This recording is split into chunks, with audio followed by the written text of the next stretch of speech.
There you go, recording. Hey, I'm Matt Hudgins. He's Dave Mulvaney, and this is Profitability MD. Mr. Dave, how you doing today, buddy? Matt, I'm good. How are you today? Life is good. We got a little sunshine here in Atlanta. We didn't get any snow. It was supposed to snow here yesterday. You guys must have gotten like below 50, for God's sakes. Oh no. We were below freezing last night. Were you really? Yeah. Now, that is a big deal for Florida. Yeah, and we'll be below freezing again tonight. But I mean, I'm in Jacksonville, so that's actually North Florida, South Georgia. So that's normal this time of year. I say we typically get 15 to 20 overnight freezing temperatures a year. Very rarely does it not get above 50 during the day. But hey, that's Florida for you. That's a rough life.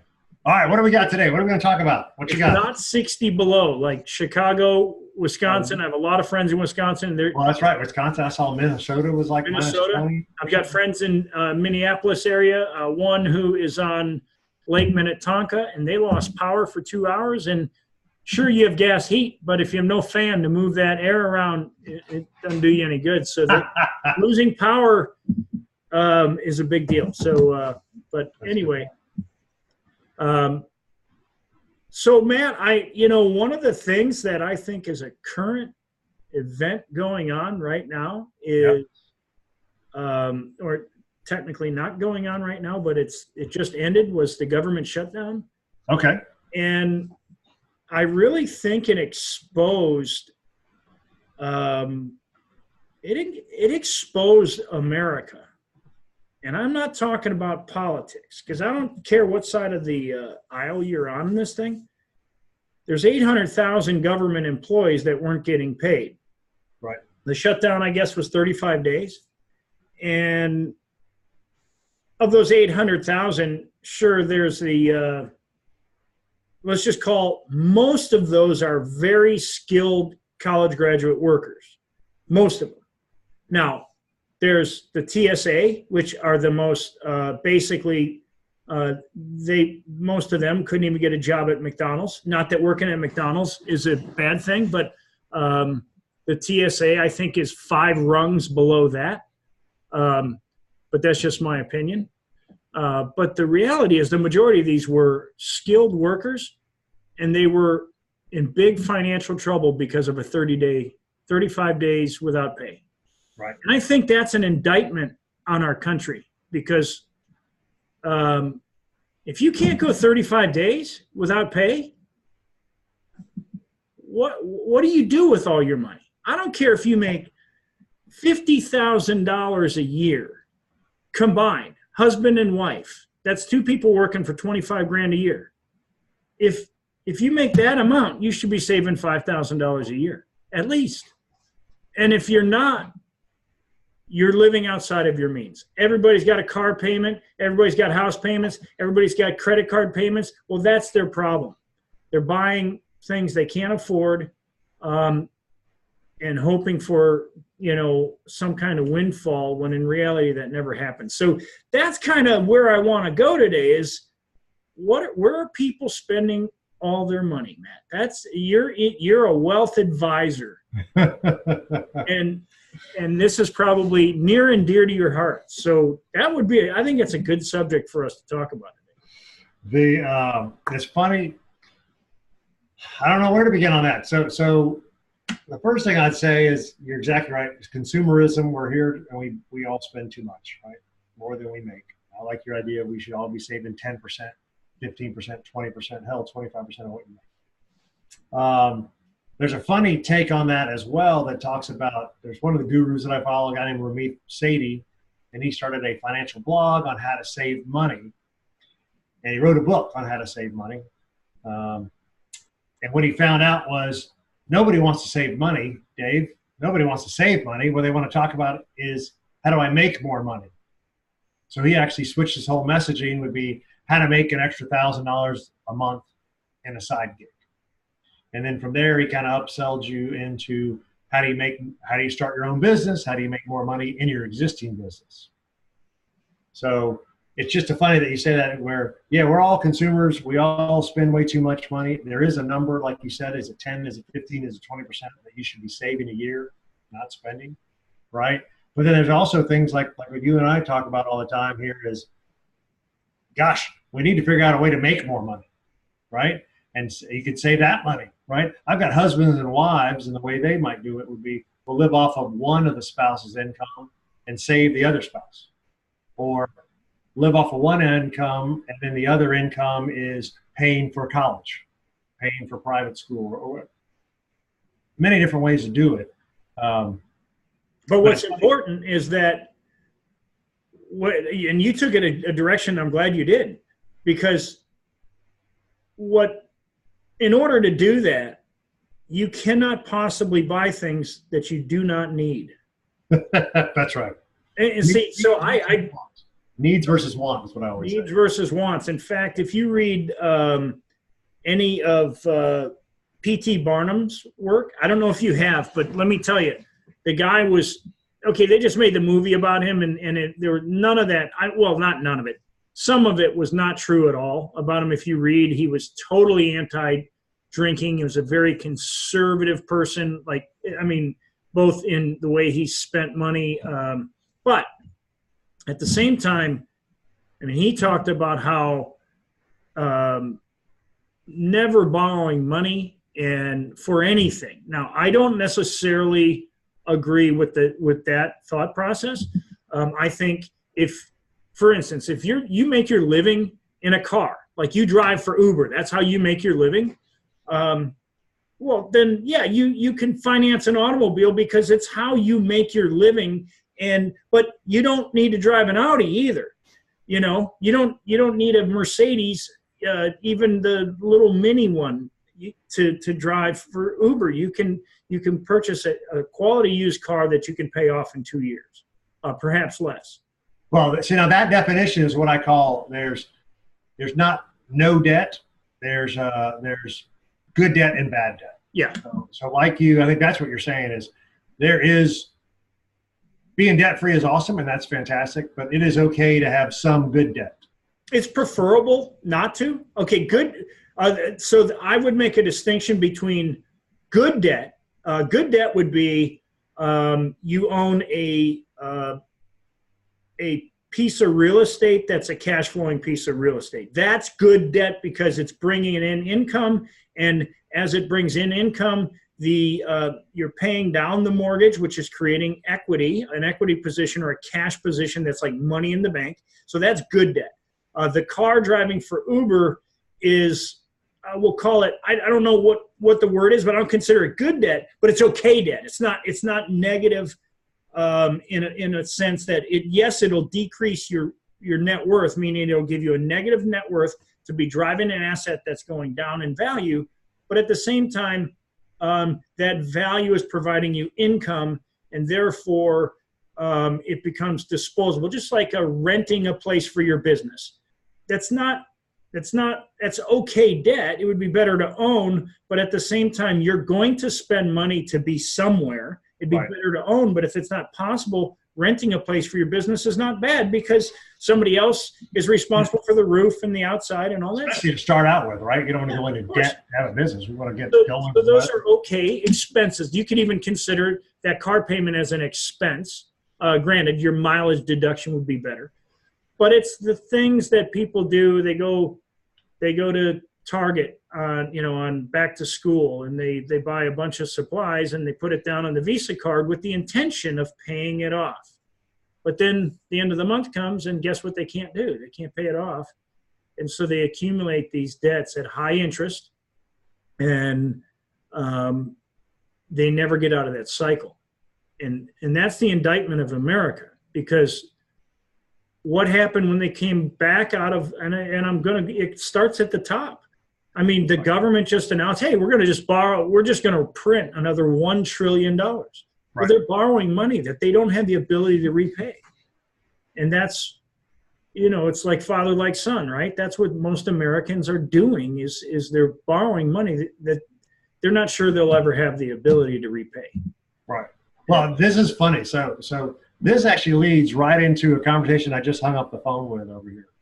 So I'm gonna bring this back, but it's perfect in that going back to saving more versus living within your means versus let me figure out how to make more, right? Part of the problem the business owners have is they're just wandering through life. They don't have a systematized process to bring in new business, right? Yep. And so the conversation I just had, which was really funny, which would be, doesn't matter what your goal is for dollar amount. If you had a system that brought in one new client a week, one new client a month, I mean, it depends on what your dollar points are, right? But if you had a system that brought in one new client a week, on a process a vending machine that could do that on a regular basis, a lot of your worries just go away. I call that the marketing machine would be built. If I had a marketing machine built that provides one new client a week, whether that client is $1,000 client, a $5,000 client, a $10,000, a $20,000, it doesn't matter because I know next week I'm getting another client. And I know the weekend after that, I'm getting another client, right? So to me, this brings in a full circle of that's why you would need to systematize your marketing and your business, because the confidence goes through the roof, right? In that most business owners are paycheck to paycheck. Most business owners are like the individuals you just talked about. Most business owners are paycheck to paycheck. They don't know where the next client's coming from. They're listening for the bat phone to ring. That's what I call it, the bat phone. You just sit around waiting for the bat phone to ring for your next customer call. That's the way most business owners, that's not how my clients or your clients operate, right? We teach them how to build a system, a process that generates recurring revenue on a recurring basis. And the confidence from that is immense because it takes the money pressure off. Because I know next week I'm getting another client. And I know the week after that I'm getting another client. So anyway, I just call it, this just exemplifies to me why a business owner lives paycheck to paycheck, just like America, which is why they need help, coaching, mentoring, to build a systematize their marketing, their business, to build what I call the marketing machine. Because if the marketing machine is built and you know clients are coming, then we can just amp up the machine, right? If I got to bring in one, I could just amp it up to bring in two. Then I could amp it up to bring in three. But I got to build the machine to bring one. And it's funny you say that because Dan Kennedy, and I like Dan Kennedy. I'm guessing 2001, I read the Ultimate Sales Letter, which is one of Dan's early books, great book. And in that book, Dan talks about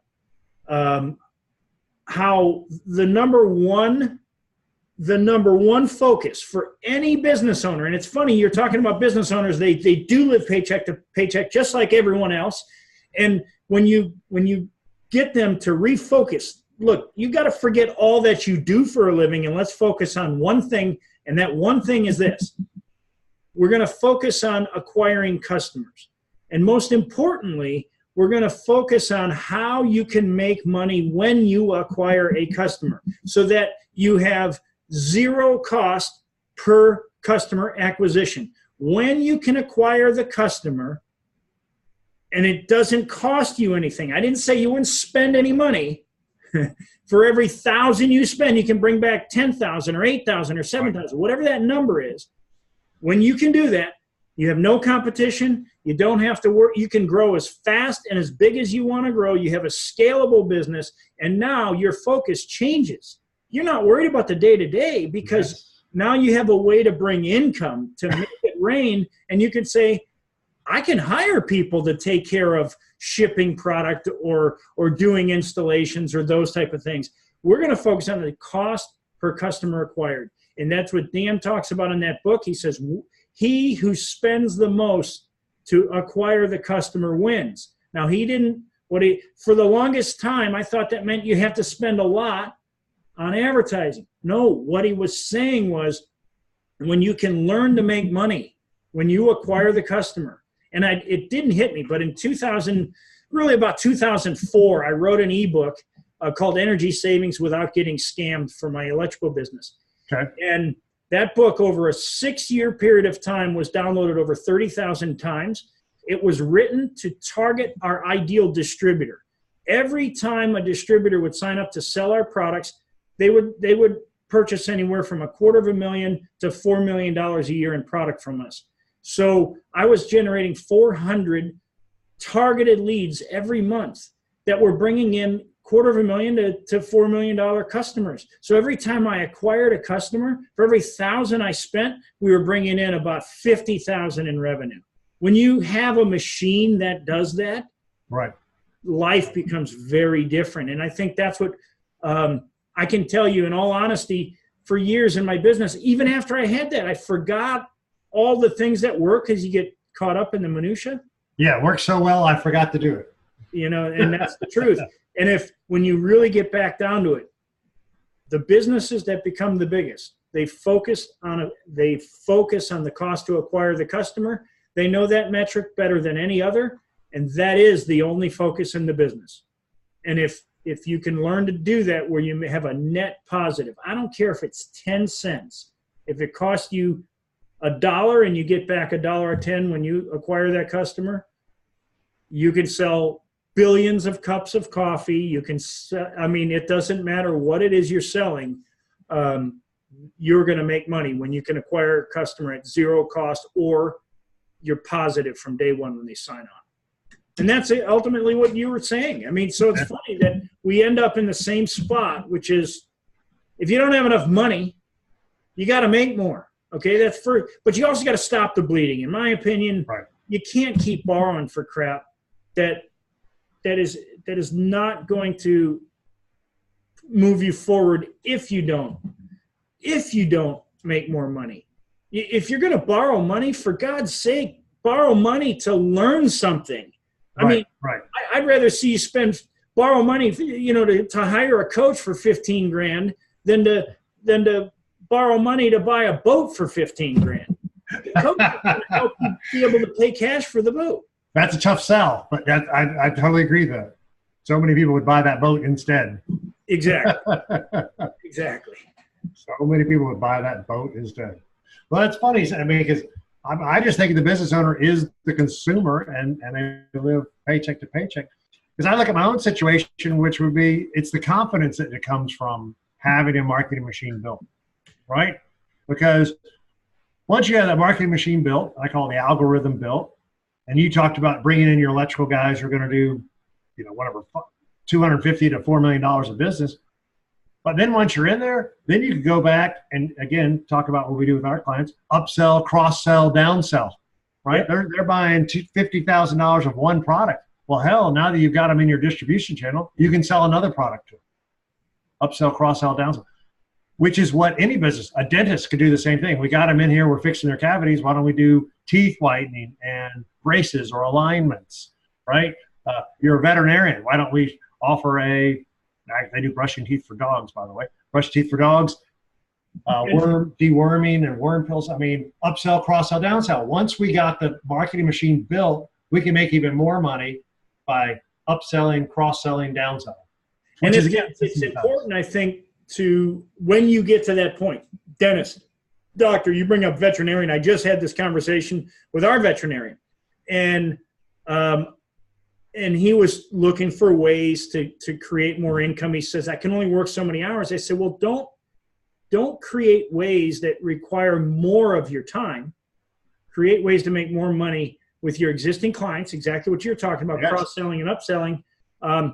Start selling them the products that they need and make margins off of those. And if you'll do that through an automated campaign. So, hey, it's time. My dog is Titus, and he's here. I normally have him up here. I don't want him to bark. He's downstairs. I'm in my office. I have a 2-story office. But, I said, you should be sending out emails that offer, hey, Titus is coming up on needing this. So instead of us going and ordering stuff online, even dog food, we should be purchasing the great brand from you instead of buying it at the store. It might be more expensive through you, and maybe you only sell to 10% of your clients. But what you've done is you've given yourself a substantial raise without doing any more work.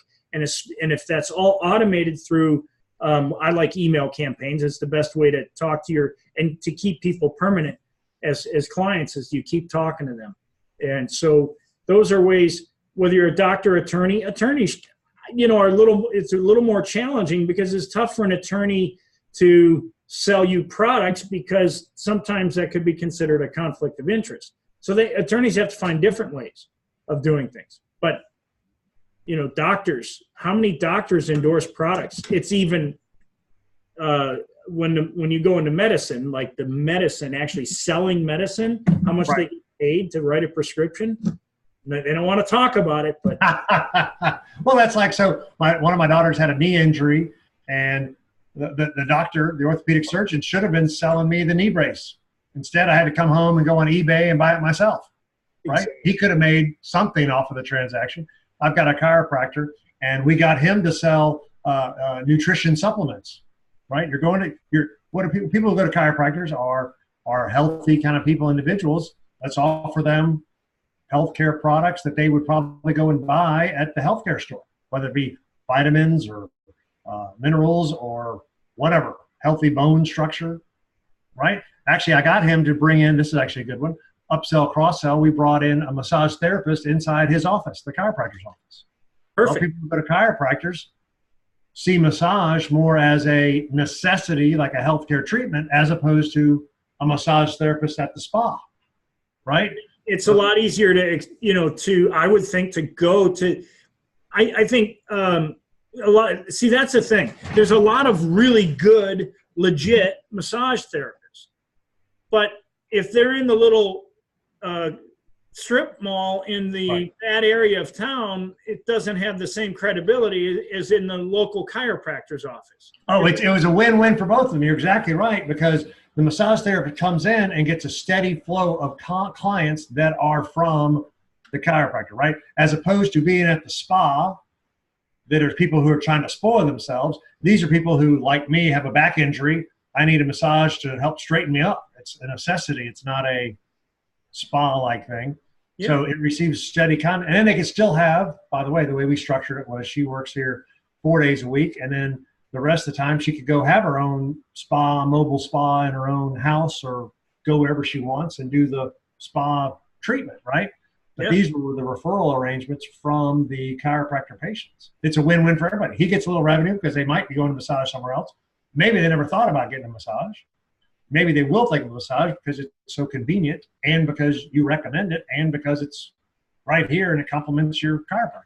And vice versa. If the massage therapist is working on somebody's back and they see this big knot, they're like, you need to go see Dr. Steve. This is what he can really help you get that, out of your back or what have you. So those are even what I call joint venture relationships. So you talk about like the lawyer, going back to the lawyer and the CPA, they may or may not be able to sell another product, but they could refer another product or another business or another entity that would help. Let's say a CPA has business owner clients, right? CPA can refer business coaches and consultants to help their business owners make more money. That's a win-win for everybody. I know an accountant, a CPA who sells accounting software, and he gets an affiliate fee. So he says, if you're my client, I need you to be on this software. Now, I got to let you know that if you buy it through me, I get paid a little bit of a commission. However, when you're on that software, you don't have to pay for me as a user. And because I have a user license, and therefore all you have to do is give me a little flash drive with all your info, and so it's seamless. And so a lot of his clients sign up on that software, and software is not cheap. It's an annual type deal. You renew every year when it comes to, I'm not talking like QuickBooks type stuff. I mean, some accounting software. I mean, years ago, we spent $28,000 for our manufacturing accounting software, which allowed us to build $28,000, and then it was like $1,000 a year. It was a lot of money. So there's a lot of money in software, but there's a lot of ways. But whether you're self-employed or whether you have a job in a cubicle, you can eliminate debt and get in a better financial position. But B, you should have a second gig. If you have a job, you need extra income. you should be looking for, I mean, you know, Kiyosaki promotes network marketing and other type of things like that. There's nothing wrong with companies like that, but just never do it just to do it, because it's got to be something you believe in. Right. But sometimes just having, like my son's a musician and he has a normal job. And I'm like, you've really, David, his name's David. I said, David, you should teach people how to play music. I mean, yeah, how to write music, how to do the different things. And you know, some people will actually pay you to do that. And you can make, so what? You might make a couple $100 doing it, you know, here and there, but it's free money. So Right. why not do it? Always have a second income. I believe everybody should have a second income. Well, it goes back to we talked about a couple of weeks ago, our 4 pillars. Well, you know, you always say a business owner should have real estate, whether it be the building he works in or some other revenue producing real estate. We talked about you could actually buy another business, right? So you have multiple streams. Talked about having a retirement, talked about having an investment, I call it a wealth accumulation account, multiple streams of income, which is just like having another side gig. So even business owners shouldn't put all their money back into their own business. They should diversify into those 4 pillars we talked about. All your eggs in one basket doesn't make for a happy basket. I mean, I've talked about Sears and Kmart, and everywhere you look, you know, JCPenney's now in trouble, which what a surprise. They're in the retail business. I mean, it's a different world we live in. But even Jeff Bezos says Amazon has a life. You know, every business will come to an end sooner or later, and not all businesses, though, do the owners have to basically go broke when the business goes under. In many cases, the business just doesn't, A, isn't appealing to the owner, or B, just isn't making that owner the kind of money that they want anymore, so they can close the doors. If they've invested in other things, they don't need it anymore. Yeah, it's just a bonus. It's just one of the pillars that you described, which is, you know, which is a really good representation of how we should really look at our money and our financial lives. Yeah. So pretty good. All right, I think we're kind of at time. So we started out talking about the government shutdown and how people are living paycheck to paycheck because we're consumerisms. We drew the parallel how a lot of business owners are the same way. They're living paycheck to paycheck, right? And how they need to systematize and automate their marketing. You mentioned Dan Kennedy. Figure out how much it costs you to get a new customer and acquire the customer where each customer is profitable, right? Exactly. Build the system, then we can expand the system. And we also said everybody should have a side gig. That's it. As a whole. So, all right, man. Tell us where they can find you. Matt, they can find me at davidmulvaney.com. That's the easiest place to find me. And read my blog. I post very regularly on my blog, and they can find me at LinkedIn at David Mulvaney. Easy to find. And where can they find you, Matt? So mine is 10xprofitblueprint.com, 10xprofitblueprint.com. And of course, I'm on LinkedIn. Hey, but you got to mention your webinar. I do a webinar every Thursday, and mainly focused on working with electrical contractors. And right now, the webinars are focused on how to get new customers using LinkedIn. And I think LinkedIn is a platform. There's 2 users that become LinkedIn users every 2 seconds. 2 people sign up. It's a phenomenal platform. half a billion people on there. Just a very different platform. You don't have cats doing high five. It's, you don't have political BS. It's all business. So and it's nowhere near the platform that it's going to be. So I think there's a lot of value in using LinkedIn to gather clients. So I do that Thursday at 4. Actually, easiest way to sign up for that would be just go to thecontractorblueprint.com, and there's a sign up link right there for the webinar. All right. Awesome, man. Sounds good. We will see you next time. Okay, Matt. Talk soon.